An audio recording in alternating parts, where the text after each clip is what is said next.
Imagine the biting cold of the Ural Mountains in 1959. The wind howls like a wounded animal.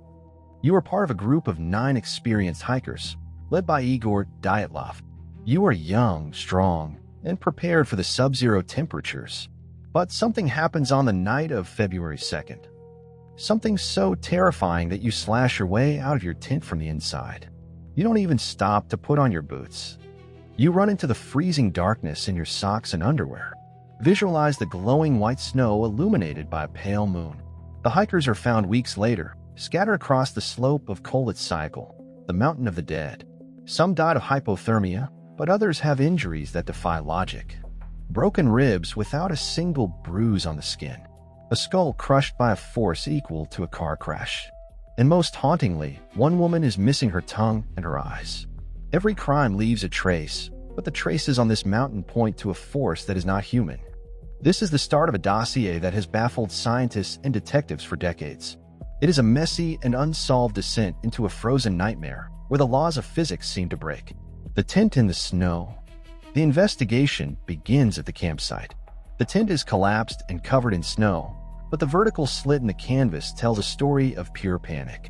Why do they flee? There are no footprints of outsiders.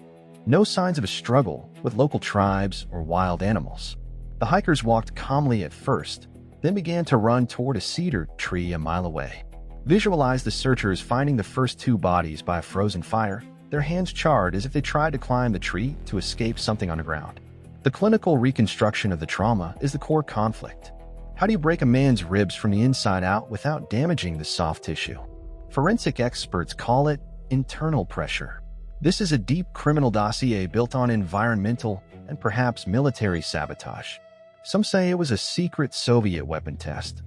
Others say the mountain itself turned against them. The radioactive trace launched directly into the minute-by-minute reconstruction of the final hours. Visualize the group huddled together under the cedar tree. They are freezing, but they are also hiding. Forensic details reveal that some of their clothing was highly radioactive. This is a massive conflicting clue. Where does radiation come from in the middle of a wilderness? The natural lighting of the Russian winter hides the secrets of the sky. Witnesses in the area reported seeing strange orange spheres floating in the air that night. The dossier explores the possibility of an infrasound phenomenon, the Kármán vortex street, which can create a sound frequency that triggers intense, uncontrollable paranoia and physical pain. Did the wind drive them mad? Or were they witnesses to a truth that the government had to bury in the ice? Every crime leaves a trace, and the orange glow in the sky is a trace that refused to fade. The Hidden Valley. Think about the medical dossier of the final 4 victims. They were found months later, buried under 4 meters of snow in a ravine. Their injuries were the most severe. One hiker had a fractured skull, yet no external wound. Another had a chest deformity that looked like it was caused by a massive explosion. The absence of the tongue and eyes suggests a predator, but the surgical precision is unsettling. The power dynamic between the Soviet authorities and the truth is visible in the closing of the file.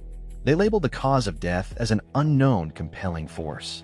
This is the ultimate sabotage of justice.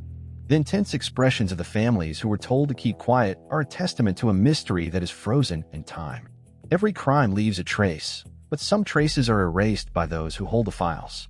The spheres of fire. Visualize the mountain today.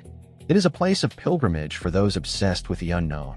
The dossier on the Dyatlov Pass is a labyrinth of theories: aliens, Yeti, secret missiles, or a rare weather event called a slab avalanche. But the avalanche theory doesn't explain the missing tongue or the radiation. The criminal psychology of the group shows they were calm and disciplined until the very last moment. The sudden shift from a happy expedition to a desperate flight for survival is a severe psychological conflict. The trace is found in their diaries and their last photographs. The final frame of one camera shows a blurry, glowing shape in the dark. It is the last thing they ever saw. The final reconstruction. The conclusion of the Dyatlov Pass mystery is as cold as the mountain itself. 9 lives lost to a force we still cannot name. The dossier of the Mountain of the Dead is a reminder that there are places on this earth where we do not belong. The intense expressions of the modern investigators who still climb Koletskaya are a sign that the search for the truth never ends. This is Mind 74, and we are the keepers of the cold files. Do you have a mind for the truth? Was it a weapon, a ghost, or the mountain itself? Your theory is the final piece of this dossier. Join our community by clicking the subscribe button right now. Help us track the traces that are buried in the ice. I am your guide through the frozen dark, and I will return with a new dossier very soon. Keep your mind sharp. Keep your eyes open. And remember, the mountain never forgets. Until next time.